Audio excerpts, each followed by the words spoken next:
Hello there. Today's video is going to be as unbiased as I can attempt to make it as I share the excitement around CP100, Agent Venom, and Spider-Woman. My name is Nate, and welcome to the Gamers Guild.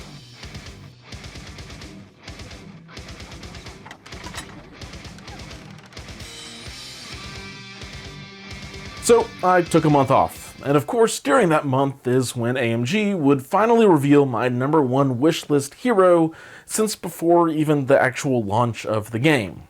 And maybe if we are really lucky, we might even get his panel to play tomorrow.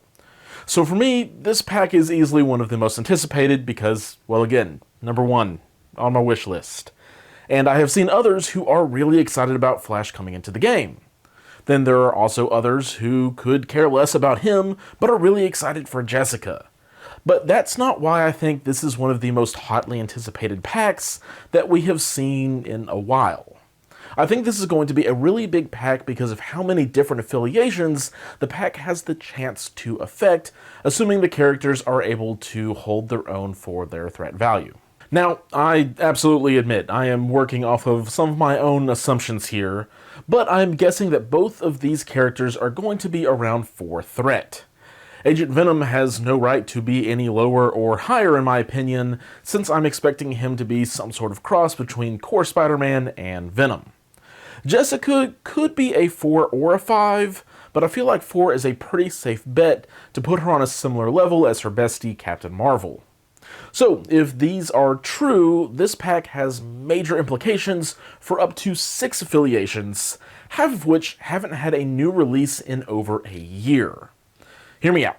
Agent Venom is very likely going to be a Web Warrior, a Guardians of the Galaxy, and some people are saying S.H.I.E.L.D. I don't necessarily see it because he never worked directly under S.H.I.E.L.D., but if he is, the more the merrier for me. We know at least the Web Warriors and Guardians is all but confirmed thanks to the description on the Asmodee website. This pack adds beautifully sculpted miniatures of both characters to players' teams, and also provides 4 new team tactic cards that give them even more options when fighting alongside other spider-themed heroes, aka the Web Warriors, and the Guardians of the Galaxy, and more. Cool, so that's 2 affiliations that haven't had a new release in quite a while. And at 4 threat, Venom opens up some interesting options that both of these 2 teams might otherwise feel weird on. Guardians have Gamora as a solid 4 threat, and Ronan is there but could probably use some love. Venom very possibly brings a 4 threat ranged character that could add to the Guardian of the Galaxy gun line alongside Star-Lord and Rocket. For the webheads, I love Eddie's Venom, but he is slow and doesn't always fit in the Web Warrior game plan on a widespread map for objective-focused teams. The other options at 4 threat are Core Spidey and Daredevil. Spidey is a great control piece, but doesn't have a lot going on offense, like at all. So the 4 threat slot is hungry for a mobile damage dealer, and I think Flash can fill that role really well. As for S.H.I.E.L.D., nothing quite as big there because there's no way that Spider-Woman is not in that affiliation, but the 2 of them only have to compete with World War II Cap, who I haven't tried much, but I haven't been overly impressed with him either.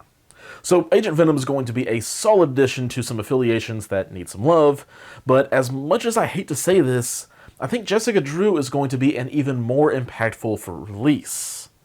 She can very reasonably see homes in 5 different affiliations. The back of the box already points towards both S.H.I.E.L.D. and Hydra for her specifically, along with the wider descriptions including her spider powers pointing her toward Web Warriors, so that's 3 for her. And she brings something to those affiliations that they don't already have, a 4 threat with energy attacks.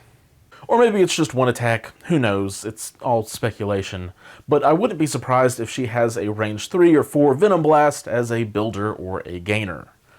Also, Hydra just doesn't have an affiliated 4 outside of Core Red Skull, who is cool, but you can't bring him with Supreme Leader Skull. So Jessica will add a much-needed attack type to the Web Warriors, have great synergy with the Human Torch, and could bring a 4 threat option that's a little bit more reliable to Hydra.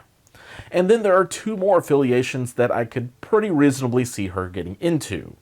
The Avengers, because who doesn't make it in there if they've been the Avenger sometime or another? But more importantly, A-Force. They were unfortunately robbed of getting Rogue included into the roster, in my opinion. And while Jessica is more of a glider than a flyer, if she could join A-Force and bring with her a well-rounded 4 threat that could also apply She-Hulk's drop-off, man, A-Force could probably get a major boost to, it would give them back something to get back into contention at the very least. I don't know. But all of this would mean she would be in a whopping 5 affiliations. And that would be the most of any other character in the game, so she probably doesn't see Avengers or A-Force. I'd personally say she makes more sense in either of those two than she does with Web Warriors, but the descriptions on the box and website seem to indicate that she'll be a webhead. So despite other fan-favorite characters getting released into the game, and power packs like Malekith with his time in the sun, I think that this is a pack that a lot of people are or should be excited about just because of how many holes that this box will fill. And maybe that's just me. Let me know down in the comments what you think the most anticipated pack that we have gotten over, I don't know, the past year or so. And real quick, at the end of the video, I want to give a shout out to the members of the Guild Hall who are supporting what we do with the Guild, as well as our 2 sponsors, Tritex Games in the UK, and newly, Game Chefs here in the US. If you're shopping for your mini stuff online anyways, consider using these local game stores to support an LGS that hosts game nights and a place to play for their local players. As well, it helps the channel and podcast by supporting us. If you shop at Tritex, you can use the code TRITEXGGCP5 at checkout for an extra 5% off, and if you use that on a pre-order item like Rhino, that'll save you a whopping 25%.